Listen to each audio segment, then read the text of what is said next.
Laura Miller rubbed her tired eyes as she reviewed the diplomatic papers one last time.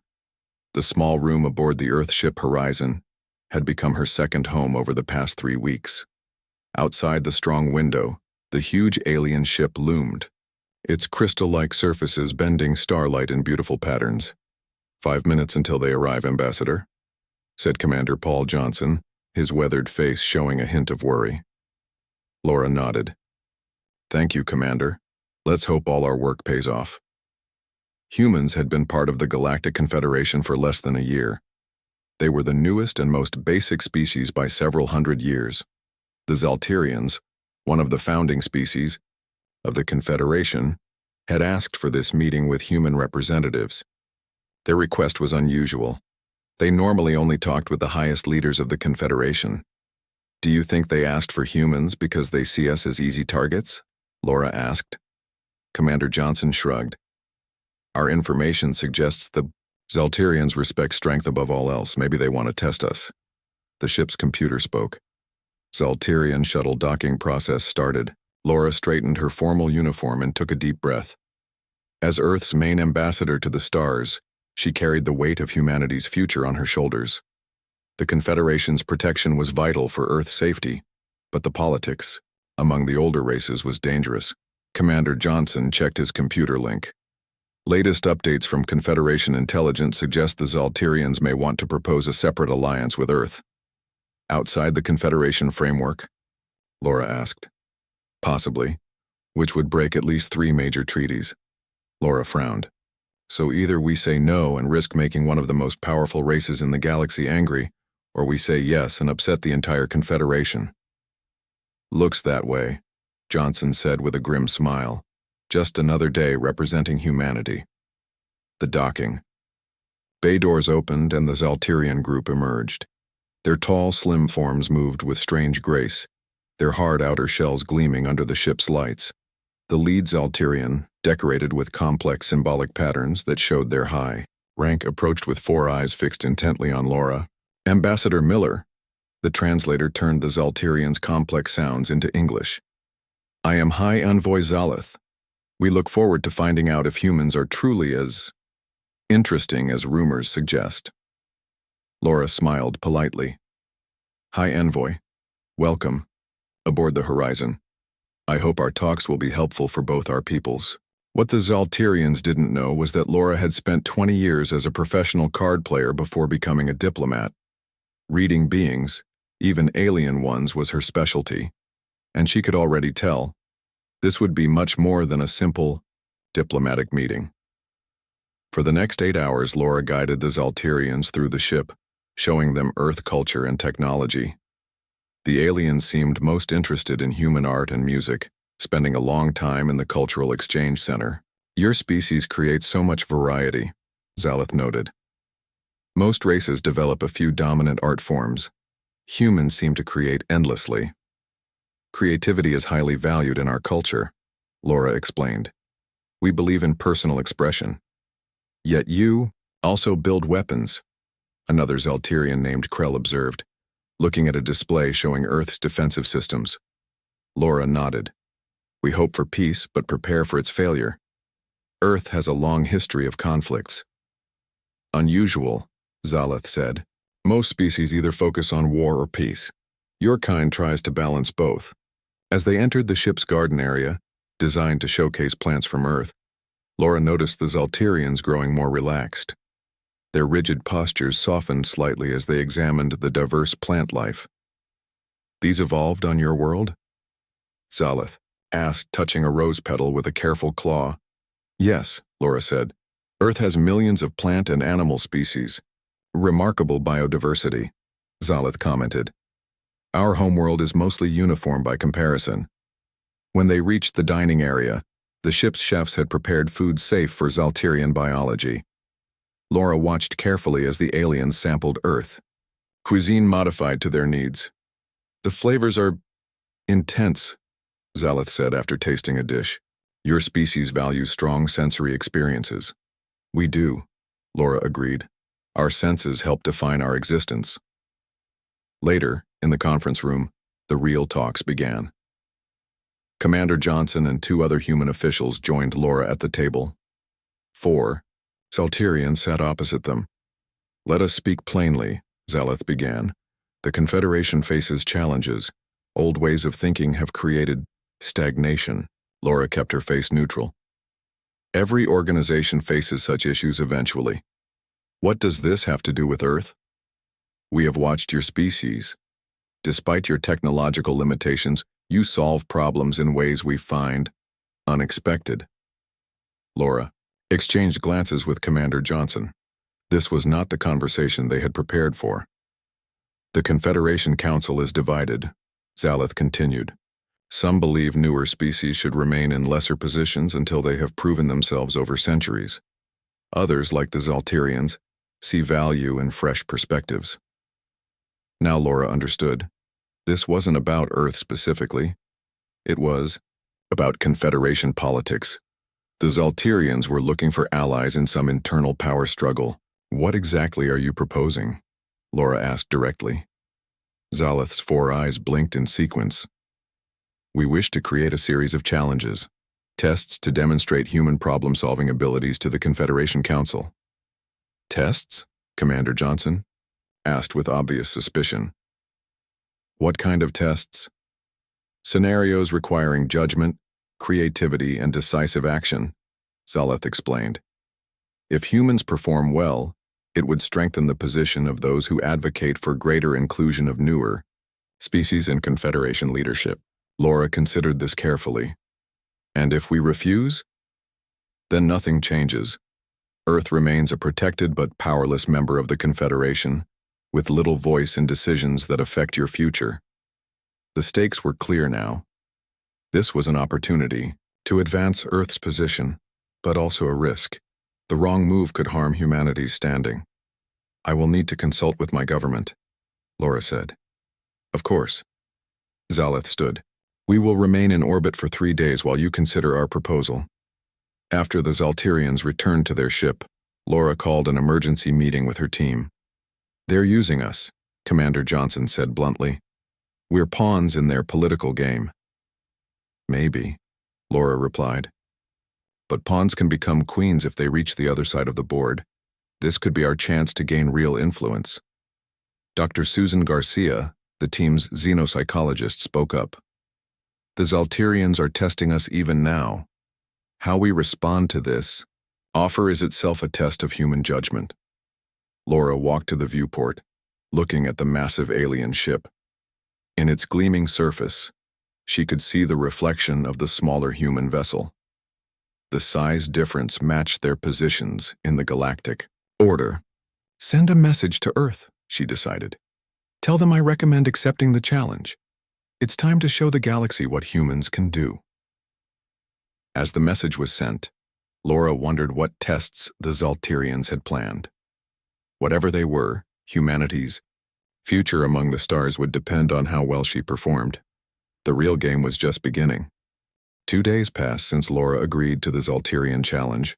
Earth's government had sent their approval, though many leaders expressed concern about the risks. Now Laura sat in her quarters, reviewing everything known about Zaltirian culture and customs. There wasn't much.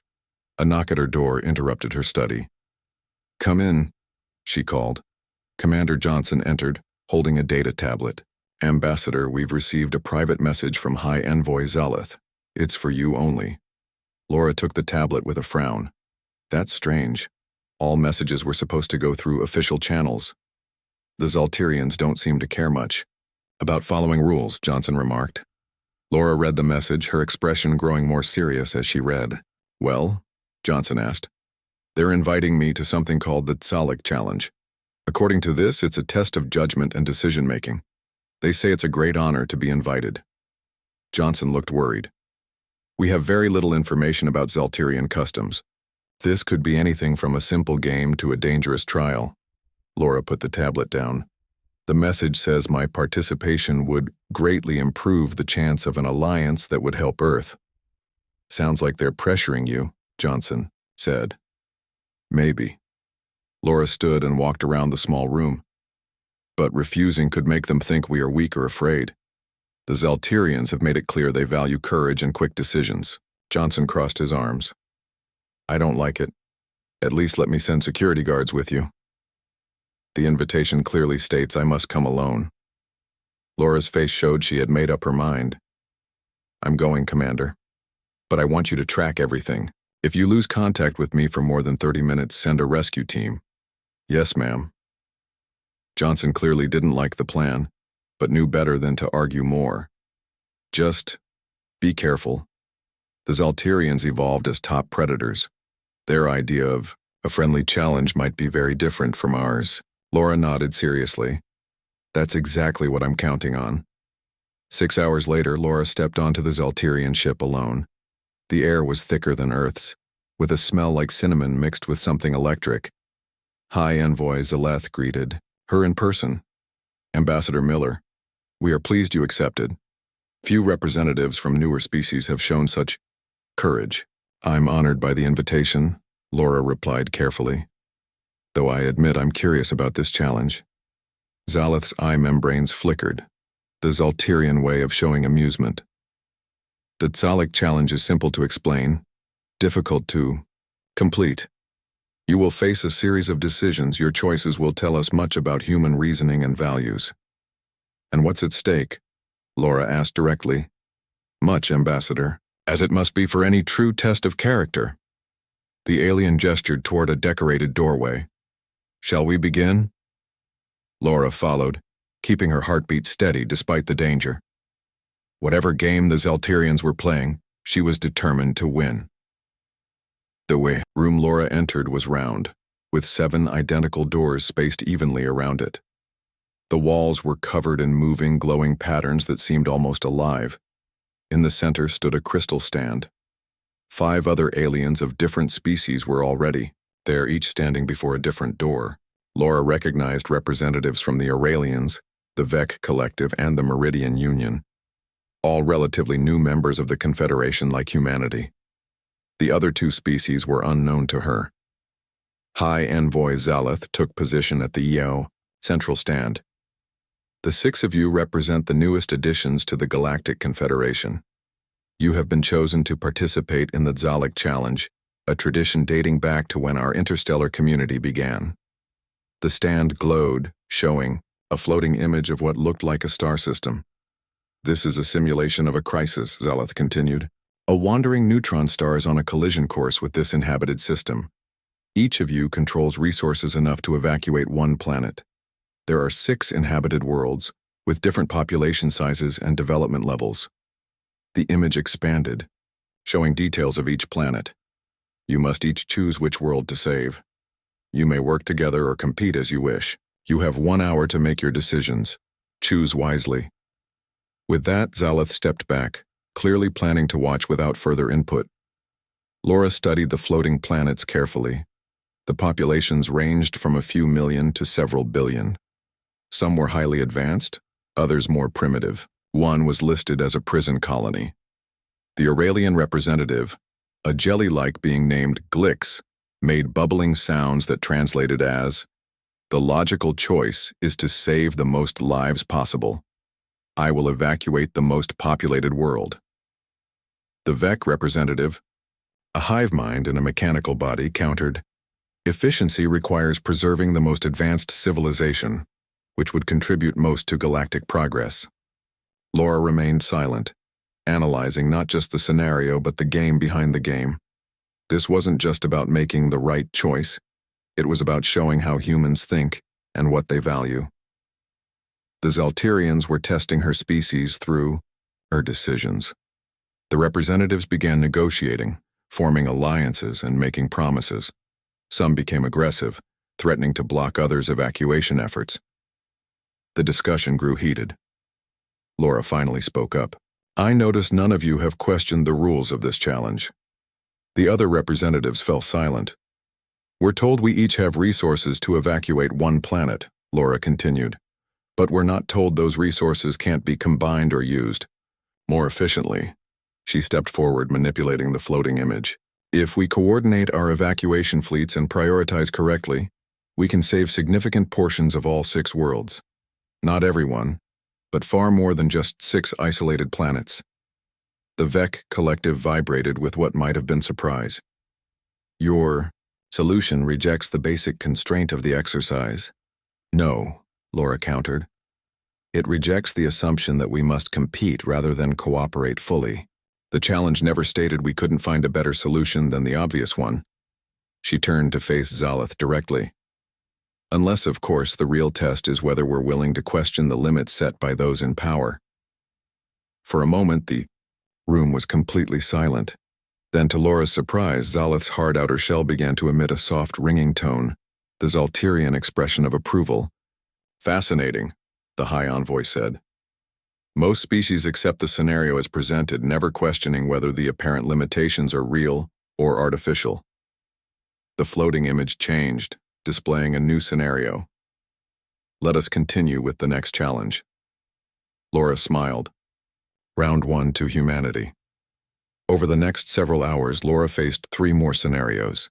Each one seemed designed to force impossible choices between competing values: lives versus knowledge, present safety versus future growth, individual rights versus collective good.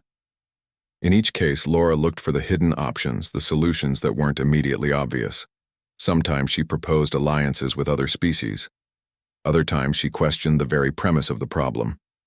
And occasionally she simply made a hard choice and defended it with clear reasoning. After the final challenge, Zaleth approached her. You have performed unusually in our tests, Ambassador Miller. Is that good or bad? Laura asked. It is. Interesting. Most young species follow predictable patterns of thought. Humans appear more flexible. We value creative thinking, Laura said. We call it thinking outside the box, looking beyond obvious boundaries.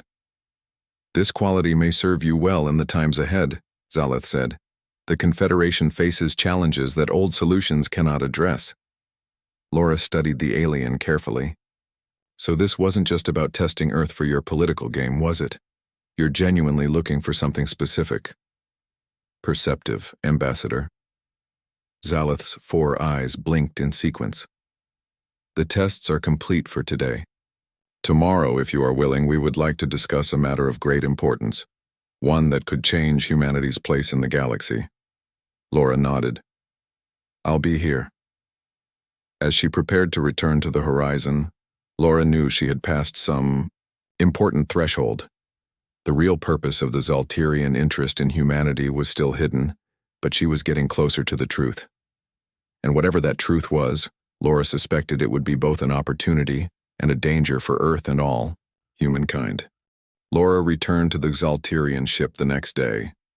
This time, High Envoy Zaleth met her in a grand room with a huge window showing the stars. Instead of the formal meeting space from yesterday, this room had comfortable seating and what looked like food and drink set out on low tables. Ambassador Miller, thank you for returning, Zaleth said. Today we will speak more openly. Laura sat in a chair designed to accommodate human body shape. I'm looking forward to hearing the real reason behind these tests. Zaleth made a sound that the translator rendered as a light laugh. Direct, another human trait we find valuable. The alien poured a blue liquid into 2 cups, offering one to Laura. This is safe for your biology. It is a traditional drink shared during important discussions. Laura accepted the cup, but didn't drink yet. Where are the other species' representatives today? They have completed different sets of challenges. Each species is evaluated based on their unique qualities. Zaleth settled into a standing position that seemed to be their version of relaxed. Some performed as expected. Others, like you, showed unexpected potential. Laura sipped the drink cautiously. It tasted like mint and honey with a hint of something she couldn't identify. You still haven't explained why the Zaltirians are so interested in newer species. Patience, Ambassador. Zaleth's eyes focused on Laura intensely. What do you know about the history of the Confederation? Not much, Laura admitted. We know it was formed approximately 8,000 Earth years ago by the 5 elder races, including the Zaltirians. Since then, it has expanded to include over 30 species across this sector of the galaxy. Yes, though that is the public. History. Zaleth moved to the window, looking out at the stars. The truth is more complex. The Confederation was formed not merely for trade and cultural exchange, but out of necessity. What kind of necessity? Survival. Zaleth turned back to Laura. 8,000 years ago, the elder races encountered evidence of a threat from beyond our galaxy, a civilization, if it can be called that, of incredible technological advancement, but with values completely alien to our own. Laura leaned forward. What kind of threat? They do not conquer in the way you might imagine. They harvest. They take what they consider valuable, resources, knowledge, genetic material, and discard the rest. Entire worlds, sterilized and abandoned. Laura felt a chill despite the comfortable temperature. You've encountered them directly. Once. We lost 3 systems before we could establish communication. When we finally did, Zaleth's outer shell changed color slightly, darkening in what Laura guessed was the equivalent of a grimace. They were not interested in negotiation. We were simply resources to be evaluated and collected. What happened? We fought at great cost. Eventually, they retreated. We believed they determined the resources required to harvest us exceeded the value they would gain. But they left a message. They would return when they had finished with other, easier harvests. Laura set her cup down. And you believe they're coming back? After 8,000 years? We know they are. Zaleth activated a control on the wall. A 3-dimensional map of the galaxy appeared in the center of the room. Red dots appeared at various points along the outer rim, moving slowly inward. Our long-range sensors have detected their signature energy patterns. They are methodically working their way through neighboring dwarf galaxies, moving ever closer to our own. Laura studied the map. How long do we have? At current rates, perhaps 50 to 100 years before they reach Confederation space. A century is a long time. For humans, perhaps. For some elder races who live for millennia, it is tomorrow. Zaleth manipulated the map, zooming in on a section of space. The problem is not time, but preparation. The Confederation Council is divided on how to respond. Laura was beginning to understand. And this relates to your interest in newer species. How? The elder races have become set in their ways. Thousands of years of peace and prosperity have led to rigid thinking, to bureaucracy, to an inability to adapt quickly. Zaleth's tone grew more intense. Some of us believe that newer species, those who have more recently faced existential challenges, may approach problems differently, may see solutions we cannot. Like humans thinking outside the box, in your tests yesterday, Laura said. Precisely. Your species impressed us. Despite your technological limitations, you have a remarkable ability to question assumptions, to find creative approaches to seemingly impossible situations. Laura thought about Earth's history, full of conflicts and challenges that humans had, survived through adaptability and innovation. So what exactly are you proposing? Zaleth came closer. A coalition within the Confederation, the Zaltirians and other forward-thinking elder races, working with selected newer species like humanity. Together, we would develop strategies and technologies to prepare for the coming threat. Outside the normal Confederation channels? Not in violation of any treaties, Zaleth clarified. But yes, with greater freedom and fewer bureaucratic limitations. Laura considered this carefully. And Earth's benefit would be access to advanced technologies, protection from the coming threat, and a voice in Confederation politics far beyond what your species would normally have at this stage. It sounded too good to be true, which made Laura suspicious. What would humans need to contribute to this coalition? Your unique perspective, your innovative thinking, and Zaleth hesitated. Your biological diversity. Earth has more genetic variation among its life forms than most worlds we have encountered. This could be valuable in developing countermeasures against the harvesters. Laura narrowed her eyes. Countermeasures? What kind exactly? That would be determined by the coalition's research. But I assure you, We seek only voluntary contributions, within ethical boundaries your people would help establish. Laura stood and walked to the window, looking out at the vastness of space. Somewhere out there, an advanced alien civilization was steadily moving toward them, seeing sentient beings as nothing but resources to collect. If Zaleth was telling the truth, humanity needed the Confederation's protection more than ever. But could she trust the Zaltirians?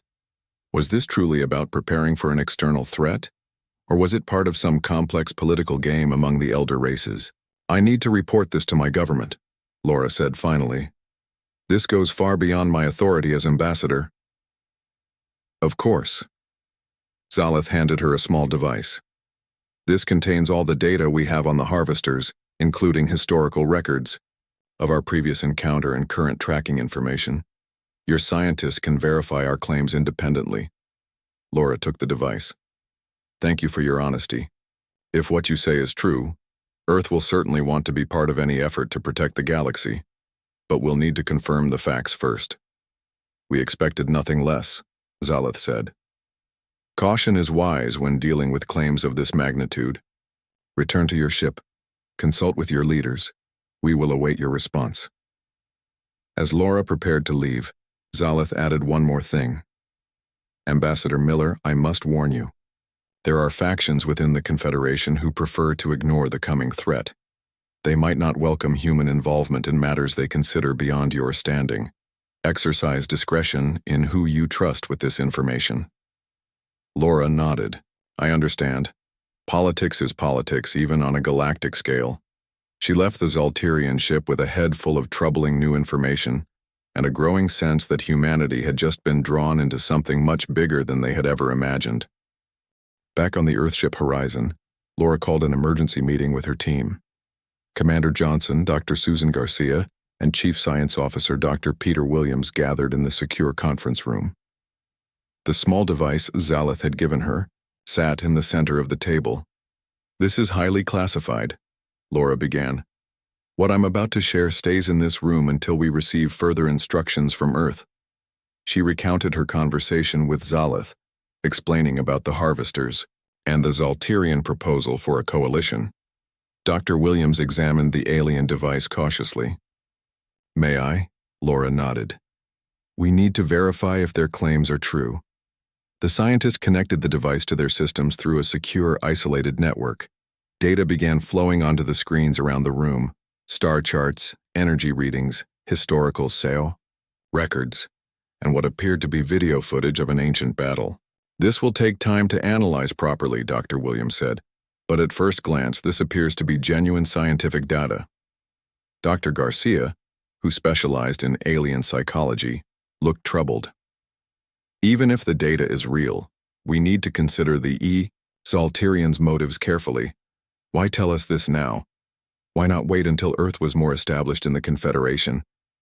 They said they need our unique perspective, like Laura replied. Our ability to think differently from the elder races. Or, they need cannon fodder, Commander Johnson said bluntly, a convenient ally to test the harvesters' strengths before they commit their own forces. Laura considered this possibility. We need to prepare a report for Earth Central, include all possibilities, both that the Zaltirians are being truthful and that they might have hidden agendas. For the next 12 hours, the team worked continuously, analyzing the data and preparing their report. Dr. Williams confirmed that the energy signatures detected at the galaxy's edge matched no known natural phenomenon. The historical battle footage showed technology far beyond current Confederation capabilities. If this is fake, it's incredibly sophisticated, he concluded. Finally, Laura opened a secure channel to Earth Central. This is Ambassador Miller. Priority level Alpha. Authentication code Miller 7 Delta 9. After a moment, a grave-looking woman appeared on the screen. Ambassador, we've been waiting for your update. Director Chen, I'm sending a data package now. Classification, eyes only, possible extinction level threat. The director's expression didn't change, but Laura could see her posture stiffen. Received. Give me your assessment, Ambassador. The Zaltirians have revealed an advanced alien civilization approaching our galaxy. They call them the Harvesters. These beings apparently see other life forms as resources to be collected and used. The Zaltirians faced them 8,000 years ago and believe they'll reach Confederation space within a century. And they're sharing this with us. Why? The director asked. They claim the elder races have become too rigid in their thinking. They want to form a coalition with newer species like humans to prepare for the threat outside normal Confederation channels. Do you believe them? Laura took a deep breath. The data they've provided appears genuine, though we haven't had time for complete verification. Their behavior matches their stated concerns, but we can't rule out hidden motives.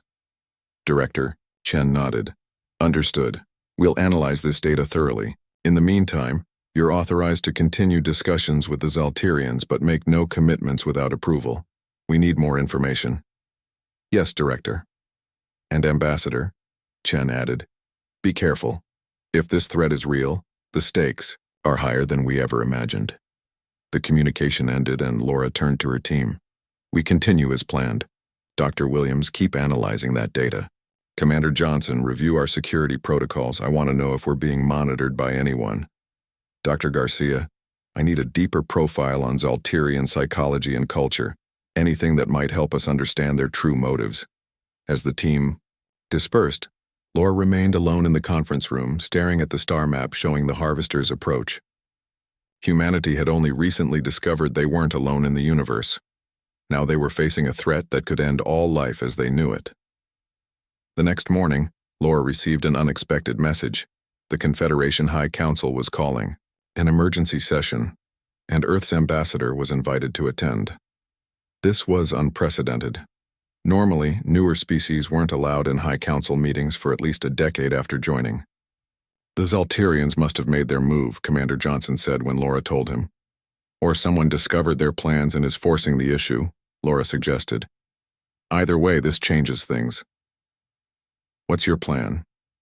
Laura straightened her formal uniform. Attend the council meeting, listen carefully, and say as little as possible until we understand the situation better. The Confederation Council chamber was an enormous room at the heart of a massive space station orbiting a neutral star system. Representatives from all 30 member species could attend, but only the 12 with voting rights sat at the central table. Earth, as a new member, had an observer seat in the outer ring. When Laura arrived, she was immediately approached by a Meridian representative she recognized from the Tzalek Challenge. Ambassador Miller, the tall, feathered alien said, quietly, I am Trelzar. A word of caution. This meeting is not what it appears to be. Laura kept her expression neutral. How so?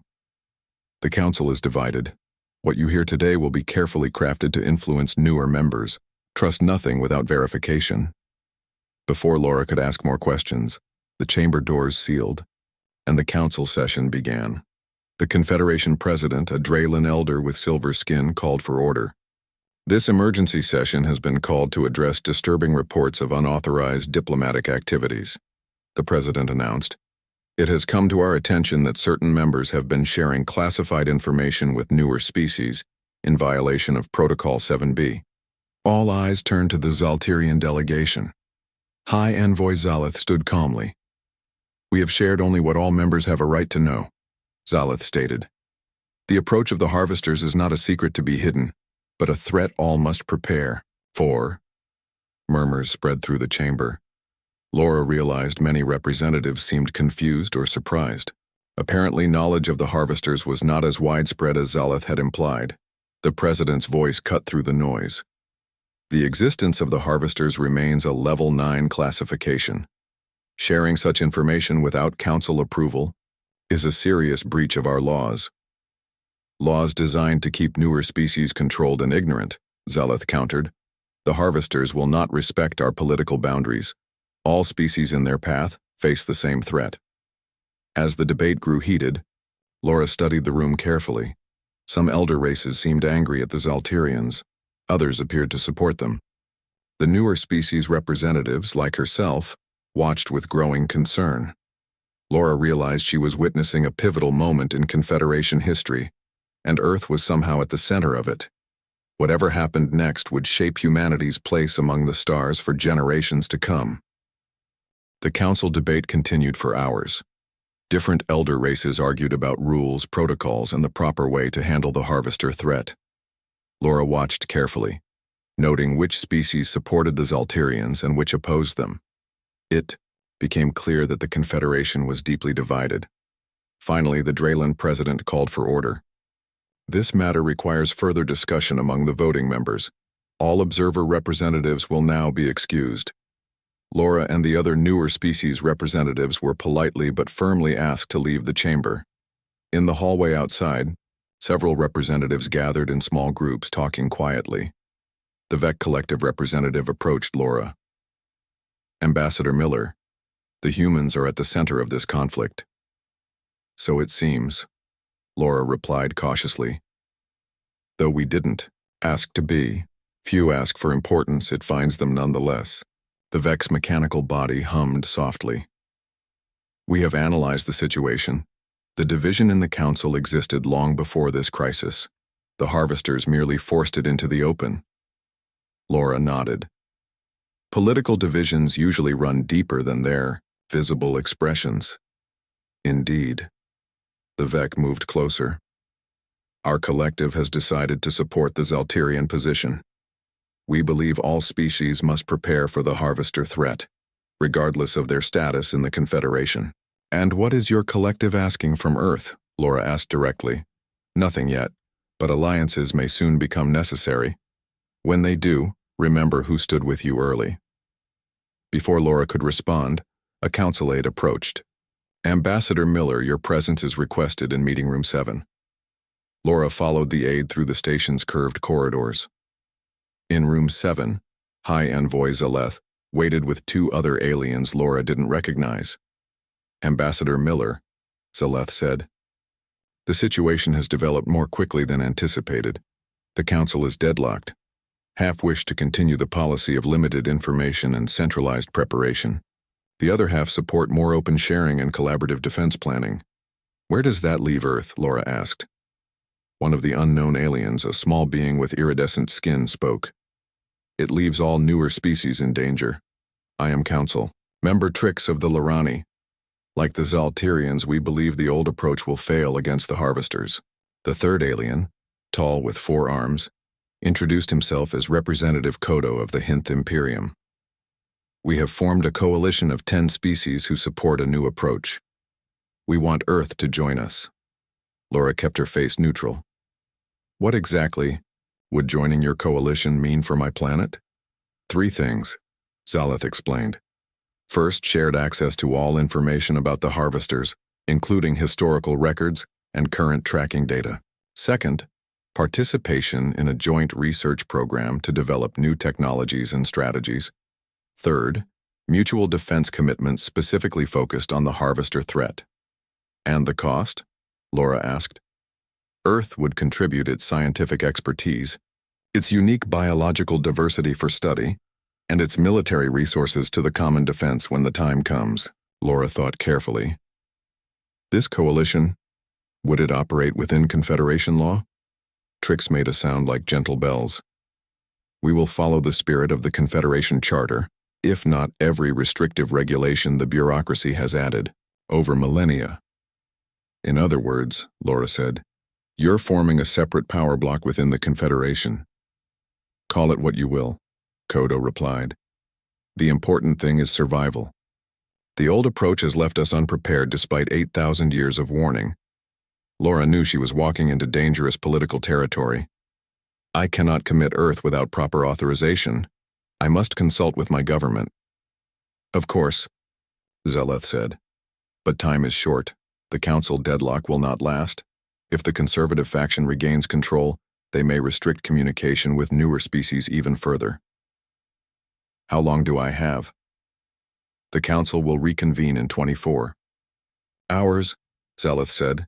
"We need your answer before then."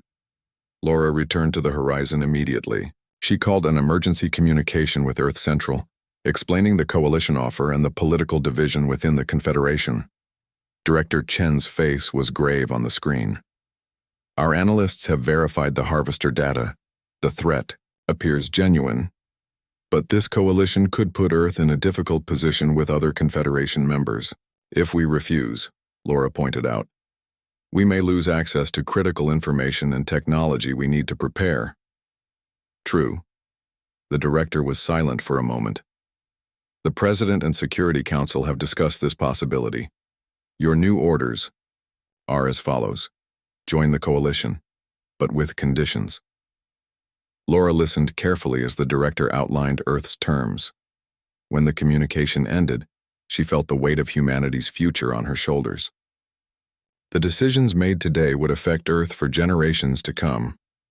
12 hours later, Laura sat across from Zalith, Trix, and Kodo in the same meeting room. 2 more representatives had joined them, the Vec Collective and a gas-based species called the Mira. Earth has considered your offer, Laura began. We are prepared to join your coalition with certain conditions. Zaleth's 4 eyes focused intently on her. What conditions? First, Earth maintains its formal standing in the Confederation. We will not violate any direct treaties or commitments. The aliens nodded in agreement. Second, any biological samples or studies using Earth life forms must be conducted with our scientists present and with full ethical oversight. Reasonable, Trix said. We expected no less. Third, Earth receives equal access to all technologies developed by the Coalition, regardless of our contribution level. This caused some hesitation, but eventually they agreed. Finally, Laura said, Earth retains the right to withdraw from the Coalition if we determine it no longer serves our interests, or if its activities threaten broader Confederation stability. Kodo shifted uncomfortably. Your caution is understandable, but such a condition might undermine trust among Coalition members. Nevertheless, it is non-negotiable, Laura said firmly. Earth is still new to interstellar politics. We must maintain flexibility as we learn. After a brief discussion among themselves, the aliens accepted this final condition.